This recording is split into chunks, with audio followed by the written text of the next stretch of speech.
আসসালামু আলাইকুম ভিউয়ার্স, আশা করি সবাই ভালো আছেন। আজকের কাচ্চির আয়োজনের জন্য পেঁয়াজ বেরেস্তা করা হচ্ছে। মাংসগুলোকে আমি ধুয়ে নিয়েছি। এদিকে আলুও রেডি করে রাখা হয়েছে। গ্রাম থেকে আনা হয়েছে দুধ, এগুলো ছোট বোতলে রেফ্রিজার করে রাখা হবে। এরই মাঝে ননাস পাঠিয়েছে কলিজার তরকারির সাথে আবার চাল ভাজাও আছে। আলুগুলোকে ফুড কালার দিয়ে মাখিয়ে রেখেছি। বেরেস্তা অলমোস্ট রেডি। এখন তেলের মাঝে আলুগুলো দিয়ে ভেজে নিতে হবে।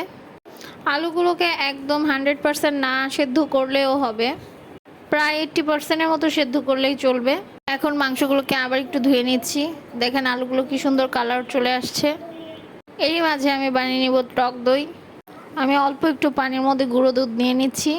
আর লেবু তো আগে দেখিয়েছি, লেবু আর গুঁড়ো দুধ আর পানি দিলেই হয়ে যাবে। দেখুন দুধের মধ্যে লেবুর রসগুলো দিয়ে দিচ্ছি। কিছুক্ষণ নাড়াচাড়া করলেই দেখবেন দুধটা একদম ফেটে গেছে। এখন টক দইয়ের সাথে বেরেস্তাগুলো মিশিয়ে ব্লেন্ড করে নিতে হবে, একটা পেস্ট বানাতে হবে। পেস্ট বানানো শেষ।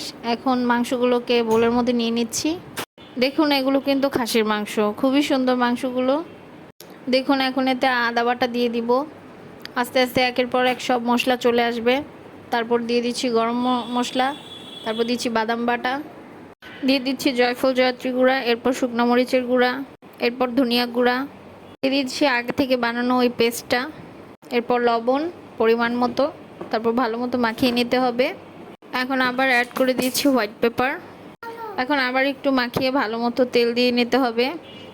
মিক্সটা ভালো মতো করলে কিন্তু জিনিসটা খুবই ভালো হবে। ম্যারিনেট ভালো মতো যত হবে কাচ্চির স্বাদ তত বেশি লাগবে। এখন এতে আবার কিন্তু তেল অ্যাড করে নিচ্ছি, তারপরে আবার ভালো করে মিক্স করতে হবে।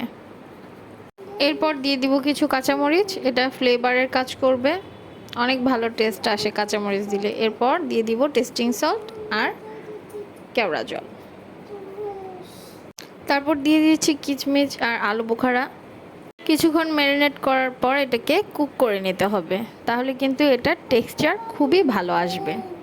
প্রফেশনাল রাঁধুনি যারা তারা কিন্তু মাংসটা কাঁচাই দেয়, কিন্তু আজকে আমরা মাংসটা কিছুক্ষণ কুক করে নেব। এদিকে চালটা সেদ্ধ করে নেব, আর হচ্ছে এটা কাচ্চির মশলা। চালটা কিন্তু অলরেডি ডান। এদিকে দুধ, জাফরান আর ফুড কালার মিক্স করে নিচ্ছি। দেখুন কালারটা কি সুন্দর চলে আসবে। এখন কাচ্চিটা লেয়ার বাই লেয়ার সাজিয়ে নেওয়া হবে।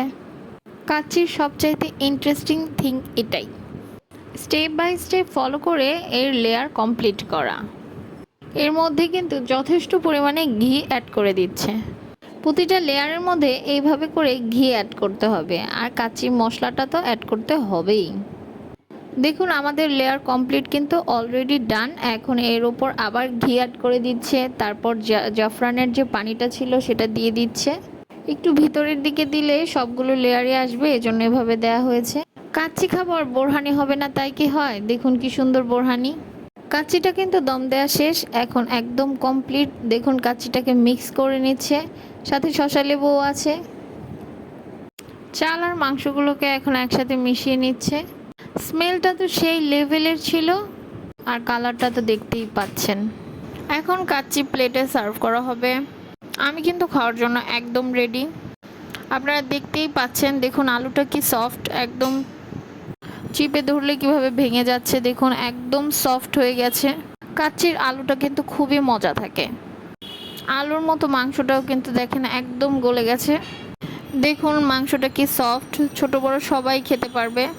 মাংসটা কাঁচা রান্না করার চেয়ে আমার মনে হয়েছে কুক করে কাচ্চিটা রান্না করলে সবচেয়ে বেশি ভালো হয়, কারণ আমি দুইভাবেই ট্রাই করেছি। আমার কাছে কুক করে মাংসটা রান্না করলে বেশি ভালো লেগেছে।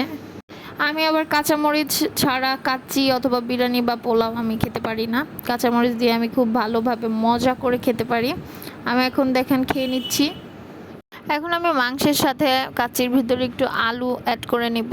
এভাবে খেলে, আর সাথে কাঁচামরিচ অবশ্যই খেলে খুব ভালো লাগে। সো দ্যাট আজকের মতো এখানেই, টাটা বাই।